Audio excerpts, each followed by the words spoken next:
안녕하십니까. 신인균의 국방TV 데일리 디펜스입니다. 오늘은 북한이 정말 이례적인 활동을 하고 있습니다. 바로 북한 전투기 이야기인데요. 북한 전투기 야간 비행 서해 5도 기습 점령 징후인가 라는 주제로 말씀드리도록 하겠습니다. 제가 왜 이런 이야기를 드리냐면은 지금 이제 어제 채널 A에서도 보도가 나왔고 이제 일부 언론에 보도가 나왔는데 제가 이제 추가로 취재를 좀 집중적으로 해봤습니다. 일단 언론 보도 나온 것까지는 뭐 그런 것들을 제가 말씀을 드릴게요. 북한이 지난해 12월 중순에 황해도 일대에서 전례 없는 규모와 일정으로 전투기 출격 및 초계 등 공군 훈련을 실시했다라는 게 이제 보도가 나온 거예요. 그래서 제가 쭉 취재를 해보니까 훈련은 태탄기지, 황해도에 있어요. 그리고 과일기지, 그리고 온천 비행장 등에서 출격한 항공기들에 의해 진행되었고, 주로 오전에 집중이 됐고, 또 야간에까지도 계속 실시가 됐다라는 겁니다. 자, 북한은 동계훈련이라는 걸 하는데요. 12월 1일에서부터 이듬해 3월 31일까지 동계훈련을 합니다. 그 외에는 북한은 전부 농사를 짓습니다. 자력갱생, 즉 자신들이 일군 식량을 자신들이 직접 조달을 해서 먹고 살아야 되기 때문에 나머지는 전부 농사를 짓습니다. 그러다가 이제 농사가 다 끝나면 12월 1일부터 이제 집계를 해서 부대가 집계를 해서 계속 이제 훈련의 강도를 높여가면서 또 확장해 나가면서 마지막에 2월과 3월에 이제 합동 기동 훈련도 하고 해서 2월에 이제 그런 것들을 이제 클라이막스를 찍고 3월 초까지 클라이막스를 한 다음에 3월 말까지는 이제 강평하고 마감하고 해서 3월 31일 날 동계훈련 종료하고 또 이제 농사에 들어가는 게 북한군의 1년 패턴입니다. 자, 그런데 제가 이제 그 북한 영공에 대한 그 레이더 상황을 제가 여러 번 봤는데 우리 한국 이 상공에는 정말 비행기 항적들이 많습니다. 군용기도 많고 민간기들도 많습니다. 그리고 우리 국적기도 많고 외국 국적기도 많고 정말 하늘에 이러다가 뭐 부딪히지도 않을까 생각이 들 정도로 어마어마하게 많은 비행기들이 우리 대한민국 영공에는 꼬물꼬물하게 다닙니다. 그것은 일본도 마찬가지고 중국도 마찬가지입니다. 그리고 동해도 마찬가지예요. 동해도 일본에서 중국 가는 항공기들, 일본에서 한국 오는 항공기들, 한국과 중국에서 또 일본 가는 항공기들, 뭐 이렇게 해서 동해도 어마어마하게 복잡하고, 그리고 서해도 마찬가지입니다. 그런데 북한만 완전히 항적이 뭐 하나도 없습니다. 그런데 왜 항적이 없느냐? 일단 비행기를 계속 훈련할 수 있는 그런 여건이 안 되기 때문이죠. 왜? 연료가 없으니까. 이 제트 엔진이라든지 이런 연료들은 상당히 연비가 안 좋고 또 가격이 비싸죠. 그래서 북한은 거의 지난번에 방송에서도 보셨겠지만은 그냥 계기판 같은 거 이런 합판에다가 그림 그려놓고 이런 식으로 그냥 땅에서 말도 안 되는 그런 조종 비슷한 애들 놀이 비슷한 그런 술래잡기 비슷한 짓을 하면서 그게 조종 훈련이다 하는 게 이제 북한의 조종 훈련일 정도로 참 황당한 그런 일들을 하고 있는데, 유독 그러니까 작년 12월이죠. 한 달 전에 며칠 동안 집중적으로 전투기들이 이착륙하고 계속 선회하고 초계하고 그런 것들을 지속을 했다고 합니다. 그런데 이제 낮에는 한 2개에서 3개 편대들이 쭉 계속 이제 활동을 하고, 또 야간에는 2대에서 3대 정도가 계속 이제 활동을 하는 거죠. 활동하고 착륙하면 또 다른 편대들이 또 이렇게 해서 또 작전을 하고 이제 이런 모습들을 보여주었는데, 이건 특히나 북한군이 야간에 비행을 한다. 이건 대단히 이례적인 것입니다. 북한군은 야간전 능력이 거의 없다라고 알려져 있는데 야간에 비행을 했다? 이거는 정말 뭔가 큰 어떤 그림을 그리고 그 작전을 준비하고 있는 게 아니냐라는 그런 관측을 할 수 있는 부분입니다.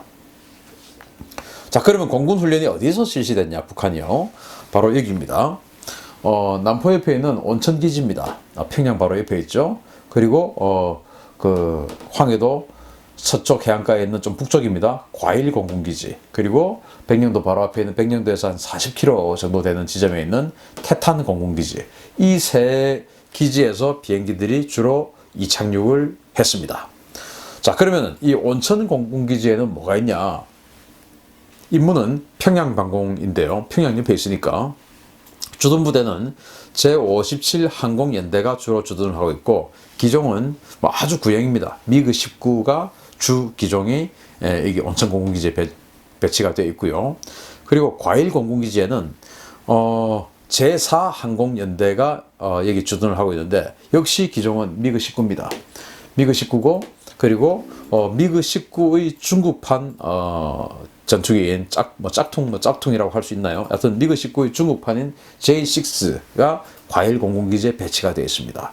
그리고 이제 백령도 바로 앞에 한 40km 지점에 있는 이 태탄 기지는 헬기와 AN2 그런 특수전 수송기, 그리고 드론, 이런 것들이 주로 배치가 되어 있습니다. 여기에 이제 MI8 헬기, 그리고 AN2 수송기, 그리고 드론, 이런 것들이 배치가 되어 있죠.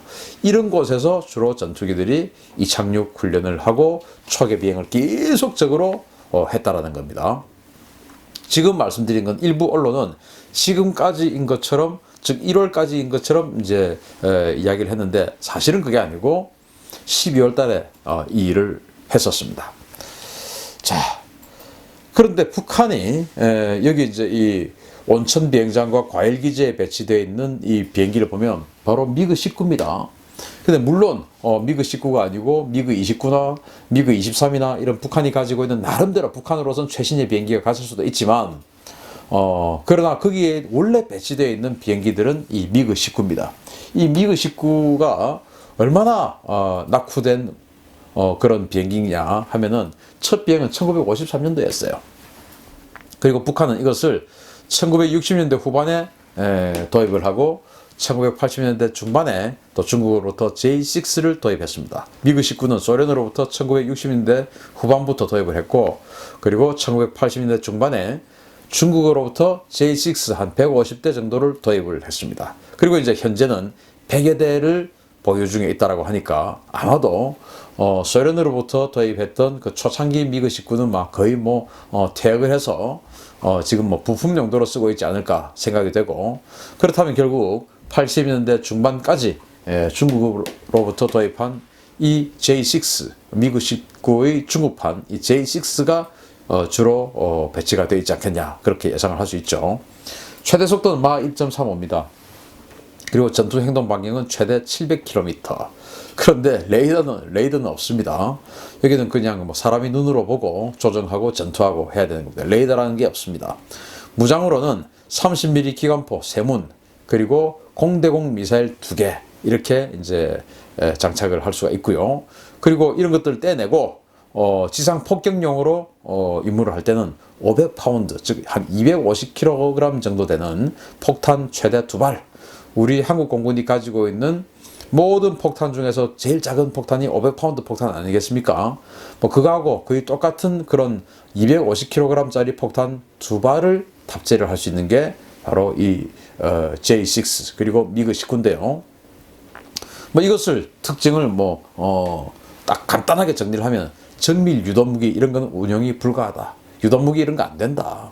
그리고 야간 비행은 곤란하다. 제가 안 된다고 썼다가 지금 이번에 야간 비행 했으니까 안 되는 거 아니죠. 그러면 곤란하다. 그리고는 사실상은 자살 공격기다 라는 겁니다. 왜냐? 우리 전투기는 F-16 전투기들이 만약에 스크램블을 나가면은, 우리는 40km 이상에서부터 그 미그 19를 공격할 수 있는 그런 중장거리 미사일들을 가지고 있어요. 그래가지고 그런 것들 그냥 쏴버리면 우후죽순처럼 떨어져 버리죠. 그래서 우리 전투기들에게 접근하지도 못합니다. 우리는 전부 레이더가, 우리 F-16 레이더가 한 100km 이상을 보고, 또 우리는 PSI 조기 경보기가 지시를 또 해주죠. 그런데 여기는 레이더가 없으니 바로 그냥 눈으로 보고 이렇게 해야 되는데, 사실은 접근도 못하겠죠. 그리고 야간 비행은 곤란하다. 우리 같은 경우는 이제 야간 비행 장비가 없는 그런 기종들이 있어요. 그런 경우는 나이트 비전이라고 해서 이런 것들을 이제 고글을 끼고 야간에도 이제 대낮처럼 훤하게 볼 수 있는 그런 이제 이런 안경을 끼고 이렇게 이제 조정을 하는데, 북한은 현재까지 알려진 바로는 그게 없습니다. 그러면은 어떻게 해야 되냐? 그냥 지금 우리 상태로, 이 눈 상태로 하늘에 올라가서 전투를 하는데, 폭격을 만약에 해야 된다. 그러면은 백령도를 폭격한다, 대청도를 폭격한다. 그러면 어느 정도 지금 가고 있는 방위각에서 남쪽 몇 도 각도로 내려가면 백령도다. 쭉 가다 보면 이제 백령도 불빛이 보이겠죠? 그러면 그 불빛 보고 폭격하는 겁니다. 거의 뭐 2차 대전 때 폭격하고 똑같은 것이죠. 그런 식으로 폭격도 해야 되는 그런 정말 구형의 그런 전투기들인데, 이런 것들을 가지고 이번에 작전을 했다라는 겁니다. 참 기가 차는 일입니다. 그러면은 이것들이 혹시 서북 도서 공격 훈련을 한 걸까? 라고 유추할 수가 있는 부분이, 자, 일단 과일기지와 온천기지에는 이 미그 19가 배치가 되어 있어요. 이 미그 19들이 그 우리 백령도나 대청도, 소청도에 있는 해병대를 폭격할 수 있는 능력은 있습니다. 주간에는 그냥 눈으로 보고 폭격할 수 있고, 야간에는 불빛 보고 폭격할 수 있고, 그런 능력은 일단 가지고 있어요. 그리고 이제 백령도에 우리 코브라 공격 헬기가 배치가 되어 있죠. 그러면 이 코브라 공격 헬기에게는 이 그 전투기 미그 19라 하더라도 이게 속도도 빠르고 또 이제 이 기관포를 장착하고 있기 때문에 이길 수가 있습니다. 그래서 코브라 공격 헬기를 제압을 하는 임무, 그리고 이 우리 한국 공군기들이, 전투기들이 날아오면 그것을 차단하는 임무, 이를테면 뭐 몸빵이라고 할 수가 있는데, 그렇게 해서 차단을 하는 임무. 그러다가 사실 요즘 뭐 우리 교전 수칙 많이 바뀌어 가지고, 옛날 같으면 경고, 바로 사격 이런데 지금은 경고, 뭐 차단 기동 뭐 이런 식으로 뭐 아주 복잡하게 또 바뀌었지 않습니까? 그러다가 뭐 차단 우리는 뭐 쏘면은 요즘 옷 벗어야 되는 또 그런 상황일 수도 있으니까, 뭐 차단 뭐 이렇게 하다가 바로 북한이 밑에서 우리 전투기들이 계속 우리 전투기들을 차단만 하는 그런 상황이 된 상황에서 밑에서 어떤 다른 작전을 할 수 있는 그런 여지가 있지 않을까라는 거예요. 그런 상황에서 이제 태탄 기지에 있는 이 MI8 헬기들, 그리고 AN2기들이 대량으로 떠서, 예를 들면 대청도, 소청도처럼 해병대원들이 거의 뭐 중대급 정도밖에 없는 이런 섬에 강습을 하는 것이죠. 강습을 할 때, 그때 또 동시에 해안에서는 고안포, 즉 백령도 북쪽 뭐 커브까지 다 포함해서 한 50km밖에 안 되는데, 고안포 기지에 배치되어 있는 공기부양정들이 대량으로 러시아에서 대청도나 소청도를 상륙을 하는 것이죠. 그렇게 되면은 우리 해병대로서는 꼼짝없이 중과 부적의 상황에 놓여서 점령을 당할 수가 있다. 그리고 포로가 될 수 있다는 겁니다. 그렇게 되면 어떻게 됩니까? 우리 해병대원들과 대청도, 소청도 주민들이 만약에 포로가 됐다. 어떻게 됩니까? 북한 요구 안 들어주고 우리가 뭐 그 해결할 수 있겠습니까? 그러한 군사적 기습 도발을 혹시 노리는 것이 아니냐, 이런 그 유추를 할 수가 있는 것입니다. 그거 아니면은 이 구형 미그 19를 동원해서, 또는 미그 23이나 미그 29를 그 온천이나 과일기지에 전진 배치시켜서 또 했다 하더라도, 그것마저도 사실은 우리 F-16이나 F-15K는 상대가 안 돼요. 그런 것은 결국 뭔가 다른 이중 플레이를 하고 있는데, 노리고 있는데, 그것은 당연히 군사적 어떤 그 작전을 염두에 둔 것이 아니냐. 그러면 그 지역에서는 우리 서부고도서를 기습 점령하는 그런 시나리오가 아닐까라는 우려를 할 수밖에 없는 것이죠. 자, 그러면서 북한에서는 이렇게 정말 사상 초유의 야간 훈련을 하는데, 전투기들이 막 지속적으로 이착륙을 하고 야간 비행까지 하고 이런 그 초유의 상황을 보여주는데도 북한에는 우리 입 딱 닫고 조용합니다. 뭐 여러분들 지금 뭐 이 언론을 통해서 지금 삐져 나온 정보가 되어서 지금 알 수가 있었던 것이지, 뭐 우리가 알 수가 있었겠습니까? 그런데 일본에는 지금 뭐 난리죠. 국방부 장관이 부산에 있는 해군작전사령부에 가가지고도 뭐 강력한 대응해라, 뭐 전투기 출격, 헬기 출격, 뭐 이러고 있죠. 모든 어떤 그 칼날을, 우리 군의 칼날을 일본으로 돌리고 있습니다. 북한은 사실 이러고 있는데도 조용하면서, 이게 지금 제 눈에는 지난 2000년대 초반 또 90년대 후반 이런 것과 너무나 흡사한 상황은 아닐까라는 생각이 들어요. 90년대 후반에 제1연평해전을 통해서 우리가 승전을 했었죠. 근데 당시 이함대 사령관은 좌천되고 옷을 벗었습니다. 또 제2차 연평해전, 한때는 서해교전이라고 불렀었는데 북한의 기습 공격으로 우리 참수리 357이 침몰했습니다. 그게 영화로도 나왔고 그래서 6명의 우리 해군 장병들이 목숨을 잃게 되었죠. 그런 것들을 할 때도 굉장히 남북 관계가 좋을 때였습니다. 그렇지만 징후가 있었어요. 자, 어떤 징후였냐?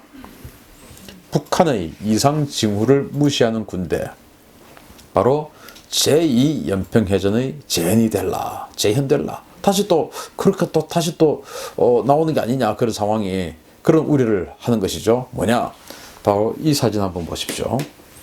여기 이제 2002년도 국정감사 사진인데요. 한철용 전 5679 부대장, 즉 국군정보사령부의 777, 37 부대장이에요. 감청부대장입니다. 이 사람이 국방부 장관에게 보고를 한 겁니다. 연평해전 직전에 북한의 이상 징후를 포착을 하고 군사 도발 가능성을 국방부 장관에게 포장했더니 김동신 당시 국방부 장관이 묵살했어요. 야, 다시 적어와. 다시 적어와. 해가지고 이제 이상 징후 없는 것처럼 다시 보고서를 올려서 이제 묵살을 했는데 바로 우리가 제2연평해전 선제 공격을 받아버렸죠. 바로 2002년 6월 29일 날 한국과 터키가 2002 월드컵 3, 4위전을 하는 그날이었습니다. 그날 우리는 공격을 받고 우리 장병 6명이 바로 전사를 하게 된 날입니다. 근데 그 이전에 우리 감청부대장이 보고를 한 겁니다. 포격, 공격, 이런 내용을, 포격이란 말을 3번이나 들었다. 왜? 예행 연습을 하고 있다는 겁니다. 그리고 그 이전에 북한 그 어선 한 개가 하나 내려왔다가 다시 올라가고 이런 게 있었는데 그게 다 예행 연습이었다 이거예요. 그래서 이제 그런 그 정보를 위에다가 국방부 장관에게 올렸더니 국방부 장관이 무시를 한 거죠. 그래서 이제 우리 해군이 기습 공격을 받았고 우리는 전사를 하게 된 것입니다. 지금 이 상황이 그때처럼 남북 관계가 지금 아주 좋은 방향으로 사실은 진행되고 있는 것처럼 외교는 보입니다. 그런데 북한은 이런 식으로 뭔가 징후를 보이고 있는데 이런 징후에 대해서 우리 군이 또 무시하고 간다면 서해 5도에 있는 대청도, 소청도 있는 수많은 주민들과 우리 해병 대원들이 북한의 인질, 포로가 될 수도 있습니다. 그리고 수많은 인명피해가 발생할 수 있습니다. 그래서 일본을 때리는데 혈안이 되어서 북한을 무시하지 말고 북한의 군사적 도발에도 신경 쓰는, 그래서 우리 대한민국을 지켜주는, 우리 국민을 지켜주는 국방부가 되기를 바라고, 다시 한번 말씀드리면 북한이 전투기 출격하고 특히나 야간에 전투기 출격하는 이런 일은 몇 년에 한 번 있을까 말까 한 일입니다. 이 일을 지금 하고 있는 것입니다. 이거 보통 일 아닙니다. 정경도 국방부 장관님, 공군 출신이시니까 저보다 더 잘 아시죠? 북한이 야간에 비행을 얼마나 많이 합니까? 아니죠. 이거 굉장히 이례적인 일입니다. 과거에 2002년도에 김동신 전 국방부 장관, 정권의 무슨 상층부의 무슨 이야기를 듣고 그걸 묵살하라, 다시 보고서 올려라, 아무 일 없는 것처럼 다시 보고서 올려라 라고 했는지는 모르겠으나 정경도 장관님 그러시면 안 됩니다. 지금 이 상황에서 북한 쪽에 지금 저런 상황이 있음에도 불구하고 저기는 아무것도 아닌 것처럼 태연하고 오히려 부산에 있는 해군작전사령부에 항공잠바 입고 가셔서 거기서 지금 일본에 대해서 감경 대응하라, 전투기 출격, 헬기 출격, 이런 지금 이야기를 하고 계세요. 그리고 그러한 상징적인 차원에서 이지스함에 가서 사진을 찍었어요. 지금 일본하고 지금 우리 최고의 전략자산이 이지스함 갖다 대고 지금 전쟁하자는 겁니까? 그런 걸 지금 하고 계십니다. 과연 군인 출신으로서 양심이 있으신 겁니까? 좀 부끄럽지 않으세요? 우리 대한민국을 지켜주십시오. 우리의 우방, 물론 일본이 우리에게 해결해야 될 과거사, 신해야 될 과거사, 사과해야 될 과거사 많이 있는 것 저도 누구보다도 잘 압니다. 그렇지만은 그것보다는 지금이 북한이 더 시급하다 이겁니다. 과거 2002년도처럼 또 우리 장병이 국방부 장관의 방심으로 인해서 또는 묵살로 인해서 한 명이라도 사망을 하게 되면 책임지시겠습니까? 저는 책임을 묻겠습니다. 그러니 우리 대한민국 똑바로 지켜주십시오. 우리 국민 여러분들께서도 지금 이 상황 잘 지켜보시면서 우리 군이 또 우리 국방부가 정말 우리 대한민국을 지키기 위해서 노력하고 있는가 이거 잘 봐야 됩니다. 국방부 차관이 외국에 나가가지고 국방부 차관이 무슨 외교부 차관, 통일부 차관이 이야기하는 그런 이야기를 하고 있어요. 지금은 뭐 평화가 어쩌고 정말 기가 차는 일들이 국방부에서 장차관이 벌어지고 있는 상황 같습니다. 우리 국민들 잘 지켜봤으면 좋겠습니다. 또 서해에서 아무 일 없었으면 좋겠습니다. 우리 군 대비 잘 해주시기 바랍니다. 데일리 디펜스 오늘 단독 보도 마치겠습니다. 감사합니다.